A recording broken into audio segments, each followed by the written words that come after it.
What's up, gang? I'm Jessica here at Wondercon, and I'm here with the amazing Jim Krieg, writer of the Scooby-Doo brand new Lego movie. For some reason, I keep wanting to call you James Earl Jones, even though I know it's James Arnold Taylor, but every time I'm like, James Earl. This is actually James Arnold Taylor, everybody. Luke, I'm your father. And I'm here with director Rick Morales, director of the new Lego Scooby-Doo Haunted Hollywood movie. What was it like directing this movie? It was fun. It was tough. It was, everything it always is, but with a Lego twist.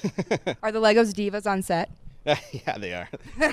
Sorry. I have been preparing that joke for like 20 minutes, Really? so yeah, sorry. Jim, how are you today? I'm great. It's so great to meet you. It's great to see your whole crew. You're all cool. You're like the coolest of the media people. Sorry, Mark. My biggest question for writers is, where do you come up with jokes? Like, there's only so many jokes that you can say in the world, but your job is to continually make people laugh. Heath Corson and Dwayne Capizzi worked on the story, and then they handed it off to me for the script. So a lot of jokes were in there, and the storyboard guys add a ton of jokes. Rick Morales, our brilliant director, adds a ton of stuff. I choose to take credit for it, but really it is a team effort. And the voice actors like James Earl Taylor and Matthew Lillard and all our incredible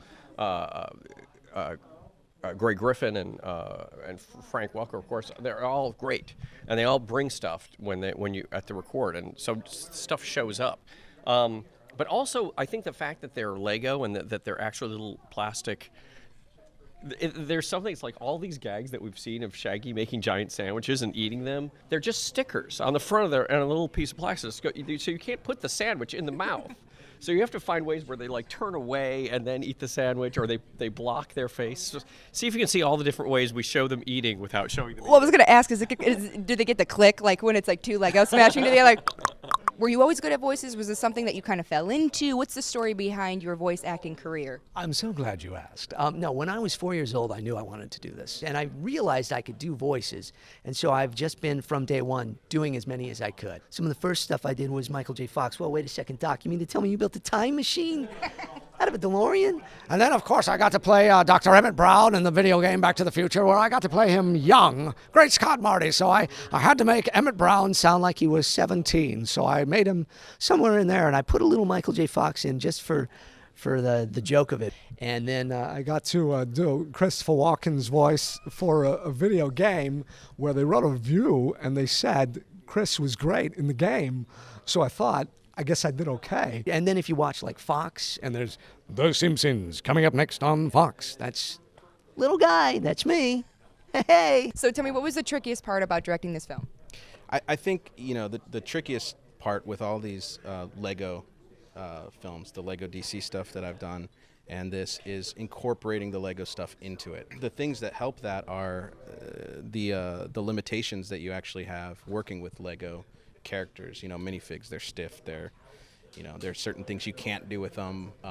The way that they fall maybe is a little more, stiff and rigid and toy-like. And actually, I think that ends up helping these things, to feel more like a Lego thing and to add a little bit of visual comedy to it. So there's very little that we kind of fudge or make up, so we're trying to find which Lego bricks would be appropriate to build this. It's actually a really, really intense design challenge, Is it mostly for the younger demographic, this particular Scooby-Doo movie, or is there some things for the parents in there as well? All of our Lego Warner Brothers material, it is targeted for the kids, like they're our main audience, but you should be able to watch them as an adult and not be bored. You watch it. Elvira's in here, so let's say we toned down Elvira a little bit.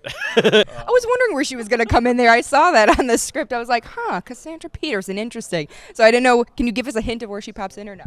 Oh well, yeah, she's Drella Diabolique.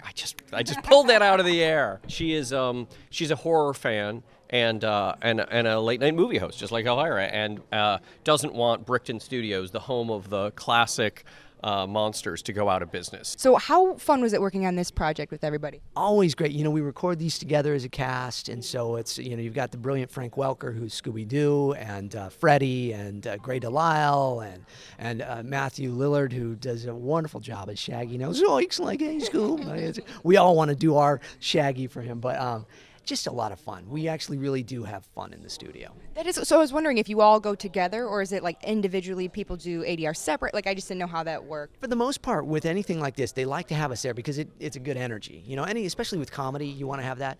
But so it's usually most of the cast together. Scheduling is always a little tricky. But yeah, I was there with them and Scott Menville, who of course from Teen Titans, he was Robin. He's a fantastic character in this. He plays this kind of nerdy ADHD kind of character, but it's great. So yeah, we had a lot of fun. So who's your favorite Scooby-Doo character? In this film, actually, I love Fred, but just because I like his arc and I like the way that he kind of goes over the top. But I think just generally, it's Shaggy. He's just kind of I think he's the gateway character to kind of everybody. I love Shaggy. I've got to do a little Shaggy before, and zoinks, like he's great. And the thing I love about him is he never gains weight. Eats all that food, never gains weight. The Scooby Gang together makes one whole person. Fred is the ego, and Velma is the intellect, and Daphne is the heart and spirit. And Scooby-Doo and Shaggy are actually the same character, and they are the id. They are the subconscious. So they're all one, but I like raggedy Shaggy best, I guess.